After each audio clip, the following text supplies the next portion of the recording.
This is an abandoned neighborhood on the far east side of our city. I live in a really fairly large city, and this is a neighborhood of over 300 homes, all of which are abandoned. And this happened in 2017. There's not 100% certainty about why. The most notable possible explanation is that it was environmental, but in looking around the neighborhood and the surrounding neighborhoods, there are plenty of people over there. They're not abandoning it. My guess is they've just decided they want this for some development. But as you can see, it's sort of creepy. The place is, like I said, been abandoned since 2017, and it's been picked over. And people have came in and vandalized it. I imagine scrappers have come in and just taken whatever they could and left pieces and parts, but it's sort of, like I said, creepy to be in this neighborhood that once was filled with people, and now it's just dead, abandoned. We ended up going in different homes and grabbing some footage, and this one is like particularly haunting in that the child's fire engine was inside on the floor, just sitting among all that debris and rubble.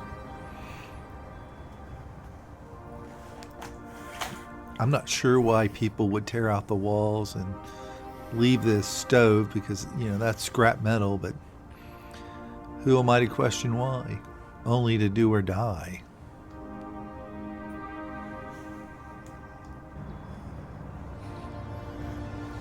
As you can see, these buildings, these houses have been marked.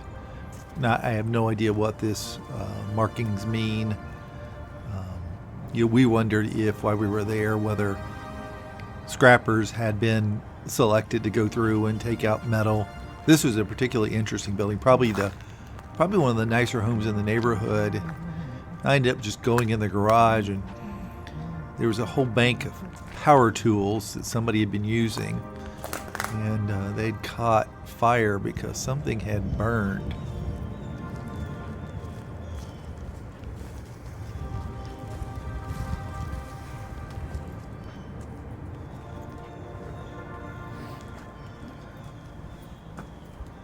As you can see, these places are really torn up. People, I'm assuming vandals, just came in and said, "Oh, I can knock a hole in the wall, why not?" That or they're looking for a pipe to steal or wiring.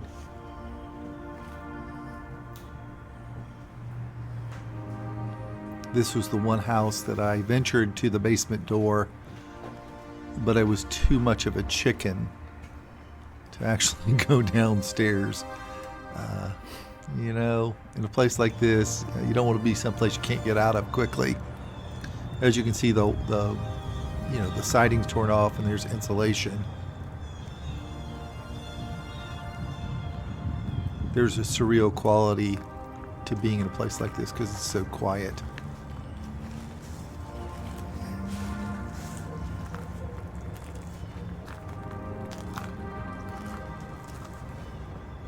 I've seen other videos from this neighborhood and from earlier, and there was a lot more family debris left behind. I mean, actual couches and photo albums and things like this. By the time we got there, it was pretty picked over.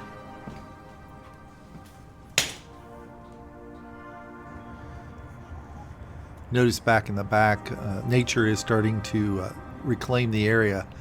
There was a deer back there eating an evergreen, and to his left, we didn't grab footage of that, was another one who didn't like us being there.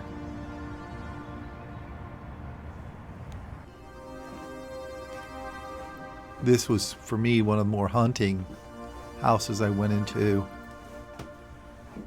just because the people left personal art on the wall, and it just seemed strange, and that item there hanging from the fan.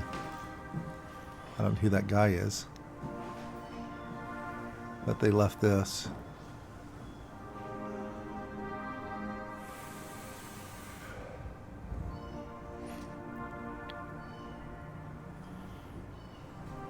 As I said, there were over 300 homes in this whole neighborhood. They're all empty now.